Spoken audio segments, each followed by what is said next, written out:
often in your life, you know, your day-to-day life, you've got, you know, bills to worry about, kids to raise and things like that, work and so on and so forth. And I think Melbourne will just fall in love with this show because it takes you somewhere else. The first day we walked into the theatre and saw how they've transformed the region into Oz, basically. It takes you somewhere else. You're not thinking about how expensive it is, but you do go, wow, that's amazing, that's magical. If we got that feeling just walking into rehearsals and walking on that stage, hopefully, you know, that translates to the audience and they get that magical feeling as well. Oh, it's challenging and it's multi-layered for a musical. You will be taken away and you will remember things, you know, that you remember from The Wizard of Oz, and you'll find out how clever it is that it's all been interwoven. But at the end of the day, hopefully you'll walk out of the door there and say, I've got to go buy another ticket because I didn't see half of the stuff that was up there because there's so much to see.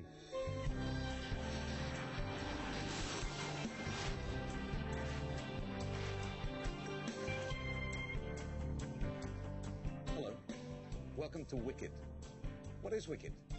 Well, let me say this. If you've seen The Wizard of Oz and you put a camera on The Wizard of Oz and you moved it slightly to one side, that's Wicked.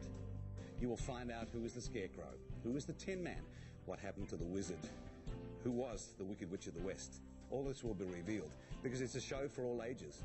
It's a show whether you're 8 or 80. The costumes, the wonderful sets, everything. It's the biggest show that's hit Melbourne in many, many years.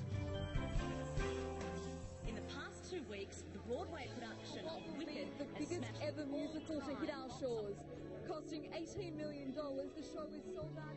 Financially, it's massive. The set technically comes right out into the audience at the Regent Theatre here in Melbourne, and the costumes are something like 450 costumes, over 150 wigs. And talking to my co-producers in America, they all hoped and prayed that Wicked will be a success, but I don't think anybody really realised that it would be a mammoth mega hit.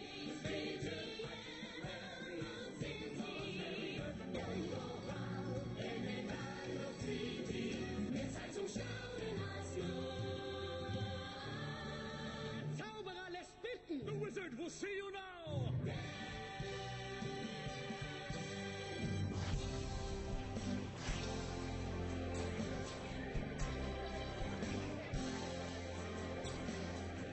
We've looked forward to this night for a very long time. The city of Melbourne has been incredibly receptive and open and embracing to the Wicked family. It's a marvelous group of actors. It's a marvelous production. And all the joy and enchantment and magic will thrill audiences, I'm sure, for a very long time to come. I remember saying to myself, like, I went and saw a few musicals here and there, and I thought it'd be great one day to actually be part of a musical. And being part of one now, I just realised it's a lot of hard work, and I didn't know that back then. I didn't even imagine that you could make a living out of music theatre. I didn't even know, because nobody in my family did anything like this at all. And so I was sort of looking into other careers and stuff, and my high school drama teacher said, you know, you could really make a go of this if you wanted to. Even in high school, I was happy just doing the rock band stuff. And I don't know, maybe years before that though, there was a sign, it was the Gingerbread Man, had the lead role in Grade Prep. So maybe that was my sign for musical theatre and a path to travel down. I always wanted to be a musical theatre star. That was something that, you know, I thought of, not as a child so much, but once I'd started working in the industry, and, you know, it's something that I worked towards, but I'm not sure about whether I thought about being green. I'm not sure whether that was a part of it.